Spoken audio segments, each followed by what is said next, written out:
সমূহ ৰাইজৰ সহযোগত বৃহত্তৰ গৰিমাৰী তিনিআলিত প্ৰয়াত জুবিন গাৰ্গ ডাঙৰীয়াৰ শ্ৰদ্ধাঞ্জলি অনুষ্ঠানত উপস্থিত প্ৰতিজন শ্ৰদ্ধাৰ ব্যক্তিলৈ মই আন্তৰিক শ্ৰদ্ধা নিবেদিছোঁ। এই মুহূৰ্তত এজন জুবিন গাৰ্গৰ অনুৰাগী হিচাপে ক'বলৈ কোনো ভাষা নাই, কোনো শব্দ নাই। আমি সকলোৱে জানো আজিৰ পৰা প্ৰায় বহু হাজাৰ বছৰৰ আগতেই অসমীয়া জাতিক বিশ্ব দৰবাৰত পৰিচয় দিয়াৰ কাৰণে অসমীয়া জাতিৰ জনক অসমৰ আকাশৰ এটি উজ্জ্বল নক্ষত্ৰ মহাপুৰুষ শ্ৰীমন্ত শংকৰদেৱ জন্ম হৈছিল আৰু তেখেতৰ দ্বাৰাই সমগ্ৰ অসমৰ লগতে ভাৰতবৰ্ষত অসমীয়া জাতিক পৰিচয় কৰাই দিছিল। অসমত এটা জাতি আছে যি অসমীয়া জাতি আৰু সংগ্ৰামী জাতি।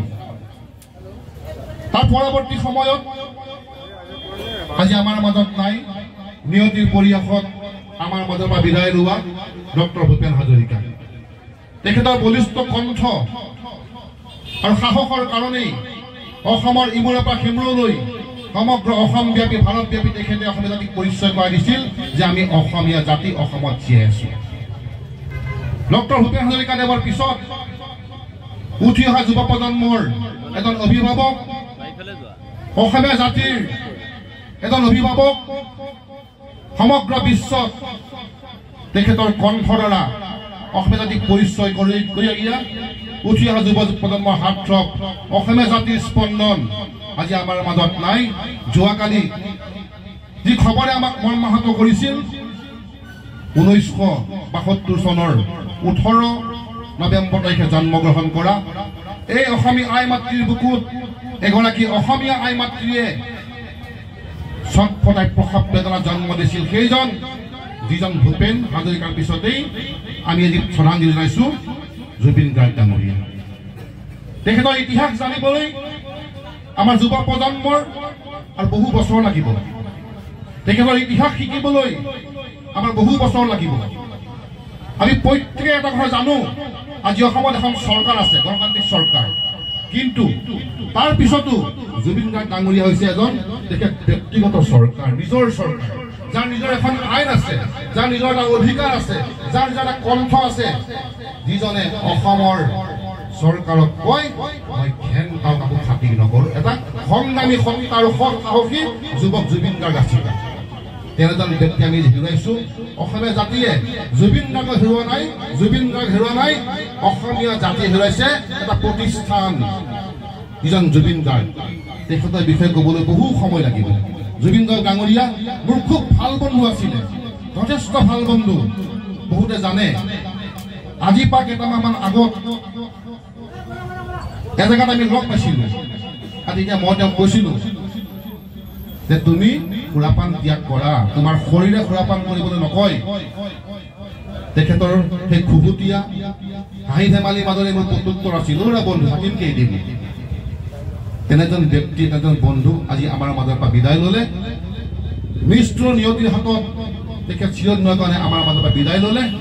তেখেতলৈ আমি অসমীয়া জাতি হিচাপে তেখেতলৈ আমি আগবঢ়াবলৈ একো নাই, কেৱল এটাই শব্দ, জুবিন গাৰ্গ তুমি অমৰ হোৱা, তুমি অমৰ হোৱা, তুমি অমৰ। এই মুহূৰ্তত তেখেতলৈ একাধিক শ্ৰদ্ধাঞ্জলি জ্ঞাপন কৰি মোৰ বক্তব্য সামৰণি মাৰিছো। ধন্যবাদ। জুবিন গাৰ্গ অমৰ হোৱা, অমৰ হোৱা, অমৰ হোৱা। ধন্যবাদ।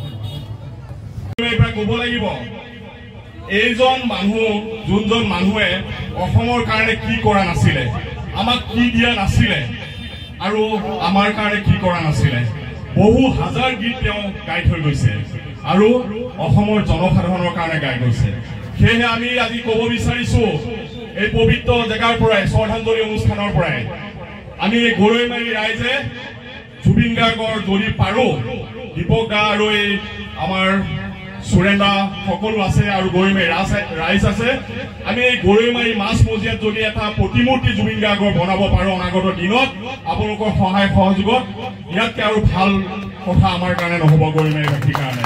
মই সেয়েহে ক'ব বিচাৰিছো আপোনালোকে আমাক সকলোকে সহায় কৰিব, আমি যাতে জুবিন গাৰ্গৰ জীয়াই ৰাখিবৰ কাৰণে এই গৰৈমাৰীত এটা প্ৰতিমূৰ্তি বনাম আৰু আপোনালোকে আমাক সকলোৱে সহায় সহযোগ আগবঢ়াব। ইয়াৰ লগে লগে এটা কথা ক'ব বিচাৰিছো, আজি আপোনালোকে সকলোৱে গম পায় ছিংগাপুৰত নৰ্থ ইষ্ট ফেষ্টিভেলৰ কাৰণে জুবিন গাৰ্গক কোনে লৈ গৈছিলে এই এজন বেপাৰী যোনজন বেপাৰী শ্যাম কানু মহন্ত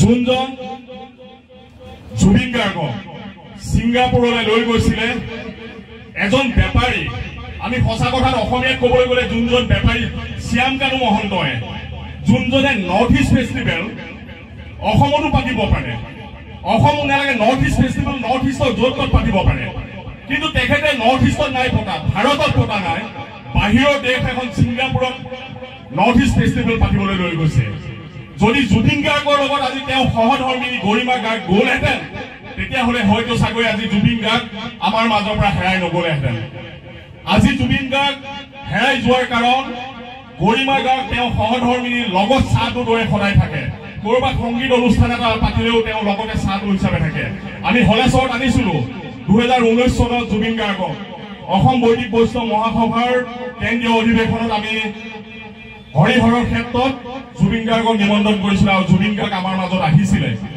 আমি তেতিয়াই জানো জুবিন গাৰ্গৰ পৰা আমি বহু পাবলগীয়া আছিলে আৰু বহু পাবলগীয়া থাকি গ'ল আজি এজন বেপাৰী শ্যাম কানু মহন্তই ছিংগাপুৰলৈ লৈ গৈ পেলাই তেখেতক যদি সুৰক্ষা দিব নোৱাৰে তেতিয়াহ'লে অসমৰ পৰা তেখেতক লৈ যোৱাৰ কাৰণটো কি আছিলে যদি সুৰক্ষা ছিংগাপুৰত দিব পাৰে নোৱাৰে তেতিয়াহ'লে অসমৰ পৰা লৈ যোৱাৰ তেওঁ কাৰণো আছিলে আজি ছিংগাপুৰত লৈ গৈ পেলাই তেওঁ সাগৰৰ পাৰলৈ কেনেকে গ'ল আৰু তেওঁ এজন সকলোৱে জানে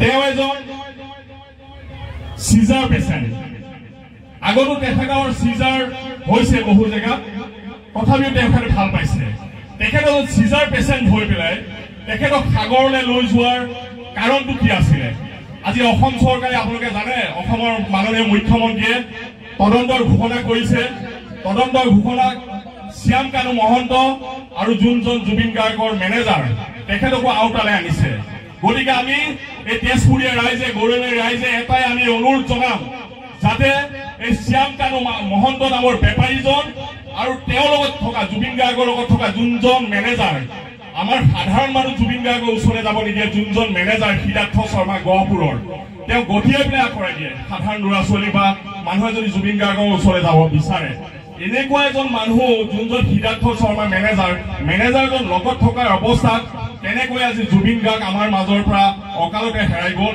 এই কথাটো কিন্তু আমি সকলোৱে লক্ষণীয় সেয়েহে আজি অসম চৰকাৰে তদন্তৰ ঘোষণা কৰিছে আৰু আমিও তেজপুৰ এই গৌৰৱাৰীৰ পৰা আজি সৰজুৱে উত্থাপন কৰিব বিচাৰিছো যাতে জুবিন গাৰ্গৰ উচিত তদন্ত হয় যাতে জুবিন গাৰ্গৰ পৰিয়ালে ন্যায় পাব লাগে এইখিনিকে মই কৰো আজি শ্ৰদ্ধাঞ্জলি অনুষ্ঠানত বিশেষভাৱে ক'বলৈ আমাৰো মন নাই আমি কালিৰে পৰা খোৱা নাই আৰু আমিও তেখেতৰ এই শ্ৰদ্ধাঞ্জলি অনুষ্ঠানত বিশেষ ক'ব নিবিচাৰো কিন্তু আমি এটাই সকলোৱে জোৰ কৰিম যাতে এই বেপাৰী নামৰ শ্যাম কানু মহন্তজনক গ্ৰেপ্তাৰ কৰি উচিত শাস্তি দিব লাগে আমি সকলোৱে একেলগে মুখেৰে চিঞৰি পেলাই কওঁ জুবিন গাৰ্গ অমৰ হওক জুবিন গাৰ্গ অমৰ হওক জুবিন গাৰ্গ অমৰ হওক ধন্যবাদ